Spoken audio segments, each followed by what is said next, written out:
A luz cinzenta do amanhecer mal penetrava pelas cortinas finas do pequeno apartamento em Alfama quando o pai de Pedro irrompeu pela porta entreaberta, os olhos enchegados de ódio ao deparar com os dois jovens entrelaçados em um beijo apaixonado.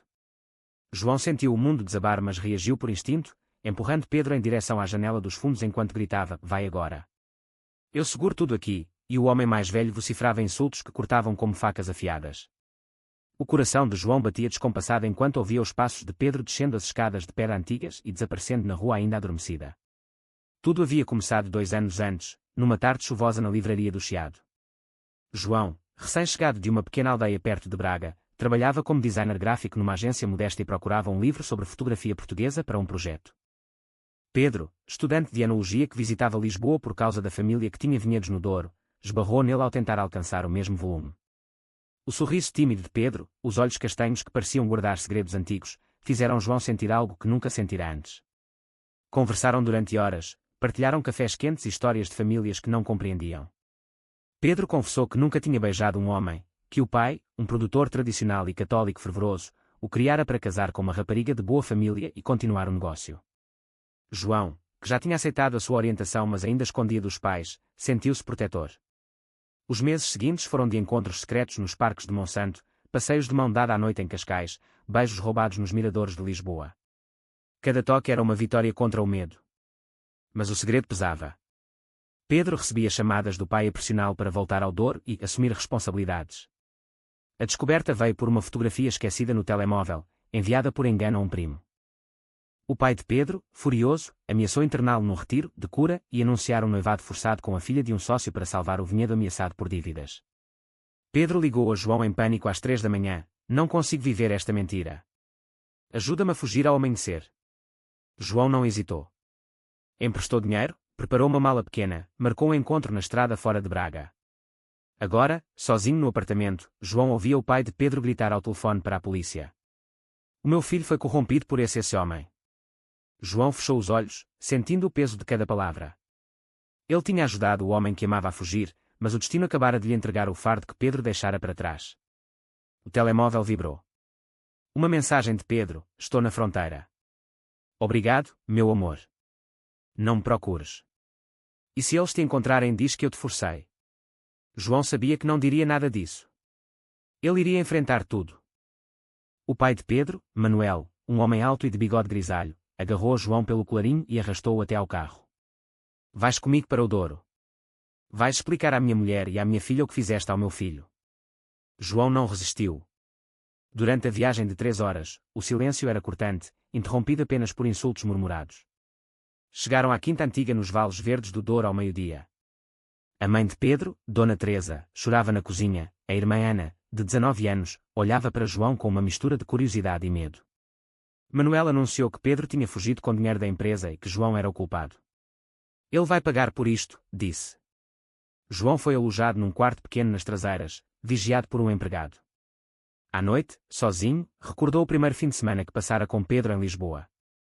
Tinham caminhado pela Praça do Comércio ao entardecer, comprado gelados e falado de sonhos impossíveis, viver abertamente, viajar, abrir uma pequena adega onde ninguém o julgasse.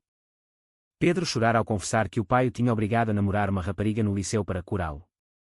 João abraçara-o e prometera que um dia seriam livres. Agora essa promessa parecia uma mentira. No dia seguinte, Manuel sofreu uma crise cardíaca leva ao ler o bilhete que Pedro deixara: "Pai, não aguento mais a mentira.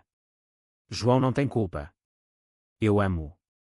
O médico recomendou repouso absoluto. A família entrou em pânico. O noivado arranjado com a filha do banqueiro era a única forma de renegociar as dívidas. Sem Pedro, o negócio ruía. Ana aproximou-se de João à noite. "Tu amas mesmo o meu irmão?" João assentiu, lágrimas nos olhos. "Então fica. Ajuda-nos a salvar a quinta. Se fores embora, o pai morre de desgosto." João sentiu o aperto no peito. Ele tinha uma vida em Lisboa, um emprego, amigos no Príncipe Real que o apoiavam. Mas o amor por Pedro era maior. Aceitou ficar uma semana. Os dias tornaram-se meses. João aprendeu a podar videiras, a falar com os trabalhadores que o olhavam de lado, a suportar os sussurros, o amigo do filho Maricas. O seu próprio pai ligou de Braga: "Filho, o que andas a fazer?" A aldeia toda fala. João sentiu a identidade que tanto custara a construir começar a rachar.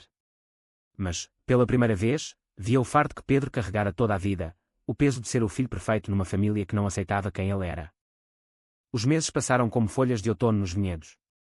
João acordava antes do sol, trabalhava até ao anoitecer, e à noite escrevia cartas a Pedro que nunca enviava. Guardava-as numa caixa debaixo da cama. Ana tornou-se aliada. Contava-lhe histórias da infância de Pedro, como ele chorava sozinho depois das missas de domingo. Ele sempre foi diferente, mas o pai nunca quis ver. Manuel, recuperado mas fraco, começou a falar com João sobre o negócio. Tu tens cabeça para números, admitiu a contragosto. João propôs modernizar a adega, criar rótulos novos, vender online, organizar provas para turistas. Os resultados apareceram devagar, mas apareceram. Os trabalhadores começaram a respeitá-lo. Mas o preço era alto. João perdeu o emprego em Lisboa por ausência prolongada. Os amigos do grupo LGBT de Lisboa mandavam mensagens preocupadas: volta, irmão. Não te deixes engolir por essa gente. João sentia saudade da liberdade de passear de mão dada no Barro Alto, de dançar em festas onde ninguém julgava. Uma noite, recebeu uma chamada escondida de Pedro de Espanha. Estou em Barcelona. Encontrei trabalho numa galeria. Estou bem. Mas sinto a tua falta todos os dias. João quis gritar que voltasse, que o pai estava melhor, que o negócio estava a salvar-se graças a ele. Mas Pedro disse apenas: fica mais um pouco. Por mim. João desligou e chorou. A crise de identidade veio forte. Em Lisboa ele era João, gay, livre. Aqui era o amigo do Pedro, o salvador da família, o homem que escondia o beijo que iniciara tudo. Um domingo, na missa da aldeia, o padre falou contra os pecados da carne. João sentiu todos os olhares. Depois da missa, um primo de Pedro aproximou-se: sabemos o que tu és. Se não te fores embora, contamos tudo à polícia sobre o dinheiro que Pedro levou. João percebeu que o fardo era maior do que imaginara. Mas decidiu ficar. Pelo amor, pelo homem que fugira ao amanhecer, e, estranhamente, por si mesmo. Porque ali, no Douro, estava a aprender a ser forte de uma forma que Lisboa nunca lhe ensinara. O inverno chegou frio e molhado. As videiras dormiam, mas o trabalho não parava. João organizou a primeira prova de vinhos para investidores estrangeiros. Manuel observava de longe, orgulhoso apesar de si mesmo. Ana confessou a João que sempre soubera do irmão. Eu vi-vos uma vez em Lisboa, no café. Pareciam tão felizes. A amizade deles cresceu. João começou a falar abertamente com ela sobre o que significava ser gay num país que, apesar das leis avançadas, ainda tinha cantos onde o silêncio era lei. Um dia, chegou uma carta de Pedro. Volto no verão. Quero ver-te. Mas não posso ficar. João sentiu esperança e medo misturados. A tensão aumentou quando o banqueiro pressionou pelo noivado. Manuel pediu a João que representasse a família na reunião. Tu és como um filho agora. João vestiu o fato, foi a Vila Real, negociou com frieza. Conseguiu mais tempo. Mas à noite, sozinho, o vazio doía. Recordou o primeiro beijo de verdade com Pedro, numa praia de Cascais ao pôr do sol. O sabor a sal e a liberdade. Agora, ele vivia o destino que Pedro rejeitara: ser o pilar da família, esconder o amor, carregar o peso da honra alheia. A sua própria família veio visitar. Os pais, simples agricultores de Braga, sentaram-se na cozinha grande. O pai disse: filho, nós não compreendemos, mas não te vamos perder. A mãe abraçou-o. Foi o primeiro passo para a aceitação. João sentiu-se mais leve, mas o conflito interno permanecia. Ele amava Pedro, mas começava a amar também esta vida que construía. O crescimento era doloroso.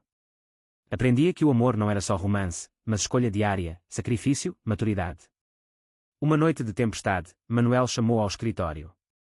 Eu sei que tu e o Pedro eu vi as mensagens antigas. Mas tu salvaste-nos. Obrigado. Foi a primeira vez que o pai de Pedro reconheceu o beijo gay que mudara tudo.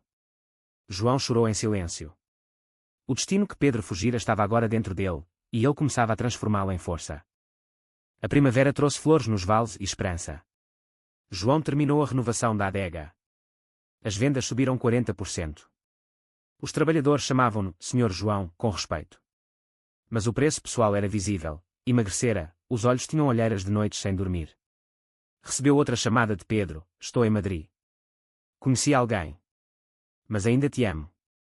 João sentiu o coração partir, mas compreendeu. Pedro fugira para ser livre, ele ficara para ser responsável. O clímax chegou numa reunião familiar. O banqueiro exigiu o noivado ou o encerramento das dívidas. Manuel olhou para João. Tu podes representar o Pedro. Casar com a rapariga só no papel. João recusou. Eu não vou mentir mais. Nem por vós, nem por ele. O silêncio foi ensurdecedor. Ana apoiou, o João tem razão. O Pedro não quer isto.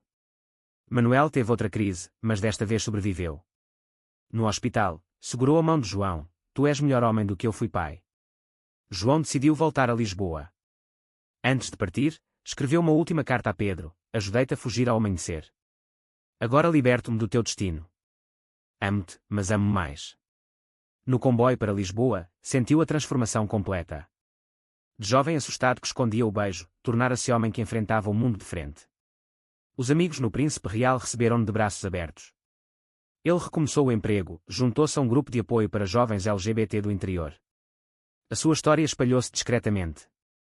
O crescimento era visível, falava com orgulho da sua orientação, ajudava outros a sair do armário, visitava os pais em Braga sem medo. O amor por Pedro transformara-se em saudade madura. O verão chegou quente e luminoso. João estava no mirador da Serra do Pilar, em Porto, quando viu Pedro aproximar-se. Mais magro, mais livre, com o mesmo sorriso tímido.